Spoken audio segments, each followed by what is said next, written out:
Ang PHA po ay magse-celebrate ng 50th anniversary. Anniversary. Kami po ay bagong club lang. We started 2006. last 2006 lang, ano? Ang PHA is 50 years na. Kami 4 years lang ba? 4 years Yes. lang. So, ano po ang may advice nyo? Bakit narating ng PHA yung ganon kahabang panahon? Ano pong may advice nyo, mapapayo nyo sa amin dito sa bagong club na to para mapatatag din namin yung aming mga club? PHA has its reputation na very fair. We are very strict sa mga nandadaya. Immediately, pag nahuli ka, you're out of the club. And ang prices namin split into, we call that, we have the 25%. So ang prices, kung 25%, top 25%, maraming mananalo eh. We try to avoid na yung winner take all, o may isa lang mananalo, and he's going to be very happy, then rest of the member, hindi masaya. Okay, that's one factor I think. And the other one is we're very fair. Walang dayaan sa PHA. Pag nahuli ka lang, sorry, you're out. And sometimes we do suspend 5 years yan pag na-suspended ka. And it's very hard to get into PHA. Especially now, if you apply for membership sa PHA, you have to get the unanimous decision of the trustees. Isa lang ayaw sa iyo, hindi ka na makapasok. So screening is very strict. Hindi ganun kadali pumasok. So pag nakapasok na, takot sila masuspended o matanggal. So, if anyone wants to join PHA, you can go to Mr. Egayap. Siyang membership chairman or new member, Mr. Egayap. Everybody is welcome sa PHA as long na yung distance natin, so You should be within 20 kilometers radius ng Rizal Monument. That's the requirement ng PHA. And dalawang guarantor from the PHA directors. Okay. okay.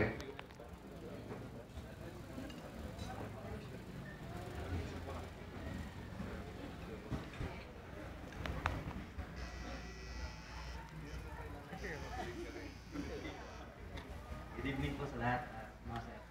Ina-address ko po yung question kay Sir Mr. Jaime. Sir, bago lang po ako sa pigeon racing. Gusto ko po sana na malaman yung tamang paraan po ng pag-breed na kung saan malalaman ko po kung yung binirid ko ay pang speed bird o pang long distance. So medyo isa po kasi yung pag malayo na, yung mga nabibreed ko, Bumibigay na. puro sa una lang mabibilis. Pero pagdating ng dulo, medyo nagkakaproblema na po. Yung tamang pairing at saka po yung breeding lang po ang gusto ko po malaman. Okay, breeding. You should breed short distance to short distance, middle distance to middle distance, long distance to long distance. Avoid pairing different distance bird. How would you know if this bird is a long distance bird? Your breeder, I'm talking about your breeder. If this breeder is a long distance breeder or a middle distance breeder. That's a bloodline. When you buy a bird, you should ask for the bloodline. Is this line for long distance? Is this line for middle distance? I don't think everybody will go for short distance. Just go for the middle and the long distance. Now, what I do, I line breed my birds. This super bird, when I started joining PHA in 1982, I had this bird given to me by my uncle. I was into fancy pigeon. Then he advised me to go into racing pigeon.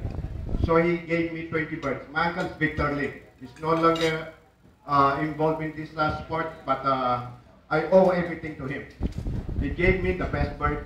Now, when I started racing, he told me, concentrate on those two birds, the first two birds, ending in 5-1 and 5-2. So from the first race out to the last race, so gumawa yung 5-1 at 5-2. So it means bloodline eh. Di pa lumalaban, alam na niya ano mananalo dyan.